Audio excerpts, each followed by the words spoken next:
Mohon perhatian, tekan tombol subscribe. Terima kasih atas perhatiannya. Kalau Presiden Widodo memaksakan kehendaknya memenangkan paslon yang akan didukungnya, Indonesia pasti akan chaos. Justru secara legal, secara yuridis, pendaftaran Gibran itu cacat prosedural, cacat konstitusi, dan cacat yuridis. Kepala-kepala desa, yaitu dana desa itu, diperintahkan untuk diberikan untuk membeli suara rakyat.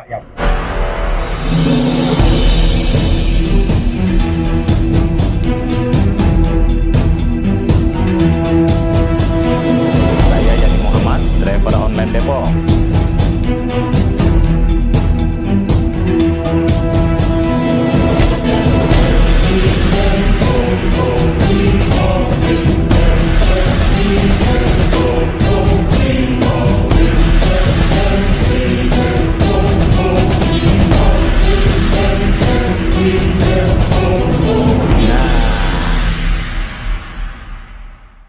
Jadi intinya adalah HAM, kita ingin menyelamatkan Indonesia.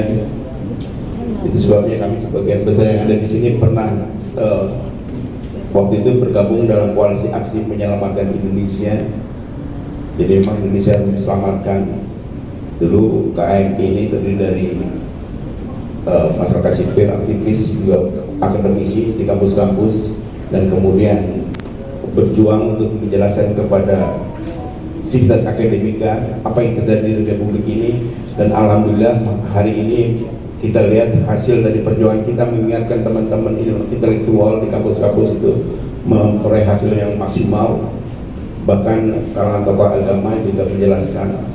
Nah, di mana titik ketidakselamatan bangsa Indonesia yang sedang kita cegah ini, yaitu seperti disampaikan oleh salah satu guru besar dari Universitas Brawijaya yang menyatakan bahwa kalau Presiden Widodo memaksakan kehendaknya memenangkan paslon yang akan didukungnya, Indonesia pasti akan chaos.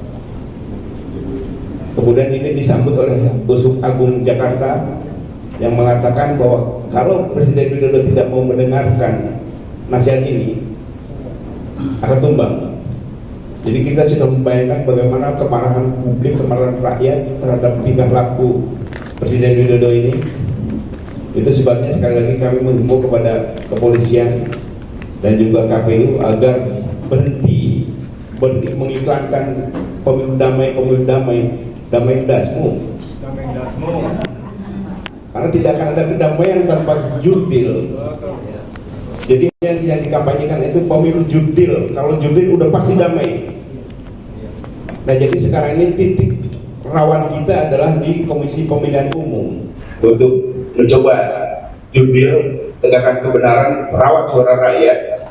Jadi kalau dalam peribahasanya kan suara rakyat, suara Tuhan. Jadi rakyat ingin perubahan, Tuhan ingin perubahan kepada bangsa ini. Dan itu sebabnya kita harus mengawasi Komisi Pemilihan Umum.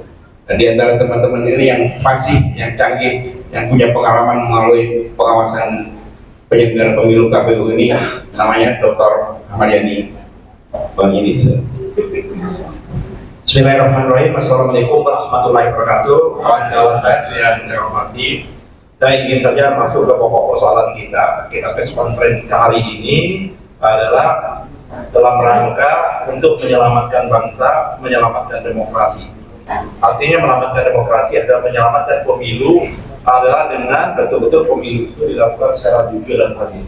Pertanyaannya, apakah saat ini pemilu itu atau proses pemilu itu sudah dilakukan secara jujur dan adil? Saya menyatakan tidak. Kecurangan itu ada, ketidakadilan, ketidakjujuran itu telah terjadi, sedang terjadi, dan akan terjadi. Sama-sama kita ketahui bagaimana ada proses menggunakan institusi negara yang namanya Mahkamah Konstitusi hanya sekedar untuk meloloskan putra mahkota, hanya sekedar untuk meloloskan yang namanya saudara Gibran. Mahkamah Konstitusi mengambil hak-hak konstitusi lembaga negara lainnya, yaitu DPR dan Presiden, yaitu dengan menambahkan frasa yang bukan kewenangannya sama sekali. Jadi kalau sebagian orang menyatakan, ahli hukum tata negara yang menyatakan bahwa pendaftaran Gibran ke KPU itu adalah secara yuridis, secara legal sah, hanya dipersoalkan secara legitimit dan secara etik dan moral. Menurut saya tidak. Justru secara legal, secara yuridis, pendaftaran Gibran itu cacat prosedural, cacat konstitusi, dan cacat yuridis. Cacat etika itu sudah dikemukakan oleh lembaga-lembaga negara. Di mana letak cacat yuridisnya? Karena tidak ada mandat sekalipun diberikan oleh konstitusi, Mahkamah Konstitusi itu untuk membentuk norma. Apa yang disyaratkan yaitu 40 tahun minimum, terus ada frasa baru yang dibuat oleh Mahkamah Konstitusi, yaitu pernah menjabat atau sedang menjabat, bupati, wali kota, atau gubernur, itu adalah norma. Norma itu bukan kewenangannya MK. Satu itu problemnya. Saya pada waktu itu sudah mengusulkan, kalau memang presiden cinta anak, sayang anak, ya kan, ini kan pemilu sayang anak, ya itu lawan aja bentuk yang namanya Perpu, tapi presiden tidak mengeluarkan Perpu untuk melegalitaskan anaknya. Yang kedua, peraturan KPU itu pada tanggal 18 Desember sampai tanggal 25 Desember, 7 hari itu masih, kalau tidak salah, PKPU nomor 1 itu masih berlaku dan masih mensyaratkan minimum usia 40 tahun. Hal itu juga ditabrak oleh KPU, peraturannya belum berubah, ditabrak, menerima pendaftaran saudara Gibran berpasangan dengan yang namanya Prabowo. Itulah akhirnya pendaftaran itu dilaporkan oleh kawan-kawan ke Dewan Kehormatan Penyelenggara Pemilu. Itulah juga akhirnya Dewan Kehormatan KPU memberikan sanksi pelanggaran etik berat dengan memberikan peringatan terakhir. Sayang, peringatan terakhir ini sudah berulang-ulang kali dilakukan oleh KPU. Seharusnya kemarin di KPP bukan memberikan peringatan keras, yaitu memecat, karena dia sudah diberikan peringatan terakhir beberapa kali seperti itu. Itu yang pertama. Jadi ini akan menimbulkan nokta, ini akan menimbulkan peristiwa hukum, ini menimbulkan fenomena hukum terus-menerus bahwa pendaftaran Prabowo Gibran adalah pendaftarannya cacat yuridis sepanjang zaman yang adanya Republik Indonesia ini. Itu yang kedua, yang pertama. Yang kedua, saya baru mendapatkan informasi dari kawan-kawan di daerah. Ini juga kita tadi sudah dihimbau, semua institusi kampus, Sivitas Akademika, institusi keagamaan sudah memberikan fatwa, pandangan keagamaannya dan sebagainya. Tapi ini tetap saja dilakukan oleh yang namanya institusi-institusi yang punya kewenangan. Yaitu baru saya dapat informasi dari kawan-kawan di Sumatera, kawan-kawan di Jawa, kepala-kepala desa, yaitu dana desa itu diperintahkan untuk diberikan untuk membeli suara rakyat. Padahal dana desa itu adalah untuk kesejahteraan rakyat, bukan untuk membeli suara rakyat. Oleh karena itu saya mengingatkan betul kepada kepala-kepala desa, walaupun sekarang dikatakan ada garansi oleh institusi penegak hukum tidak akan diusut, tapi kalau tadi ada peristiwa perubahan, pasti itu akan dituntut, pasti akan dilakukan penyelidikan, penyidikan, dan bisa juga dihukum karena menyalahgunakan uang desa yang seharusnya uang desa itu untuk kesejahteraan rakyat, bukan untuk dibagi-bagikan untuk dalam rangka memenangkan capres tertentu. Itu yang kedua. Yang ketiga, cara kita untuk melawan jujur dan adil ini ada dua menurut saya, karena kita menegakkan pemilu jujur dan adil. Yang pertama adalah sebagaimana dikemukakan oleh Pak Narto. Saya kalau udah Pak Narto memerintahkan, saya taat aja. Pak Narko, ya kan, tadi Pak Narko mengatakan untuk menghentikan ini agar pemilu ini betul-betul ada pemilu tanpa Jokowi.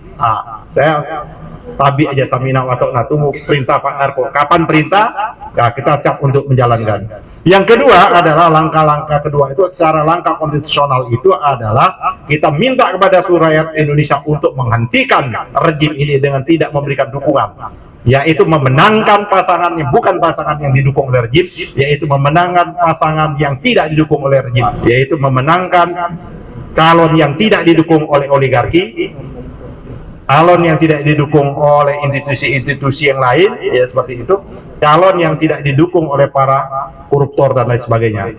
Saya menghimbau sekali lagi pada kawan-kawan institusi kepolisian, institusi kejaksaan, TNI, berhenti betul untuk menyederai. Kalau tidak, Anda akan dicatat sebagai pengkhianat konstitusi, Anda pengkhianat kedaulatan rakyat, Anda pengkhianat terhadap demokrasi. Rakyat yang nanti akan menghentikan, saudara-saudara. Ingat peristiwa 98, ingat peristiwa 65 dan 66. Kalau Anda tidak mau menjadi bagian yang akan dituntut oleh rakyat, saya kira berhentilah untuk melakukan kecurangan, berhentilah untuk menerima perintah untuk melakukan kecurangan itu. Saya kira dari saya itu saja. Mari kita menangkan suara rakyat dengan betul-betul mengawal pemilu ini agar tidak dicederai, tidak dinodai oleh praktek-praktek curang, praktek tidak adil dan praktek kerakusan terhadap kekuasaan. Terima kasih. Bila taufiq hidayah. Assalamualaikum warahmatullahi wabarakatuh.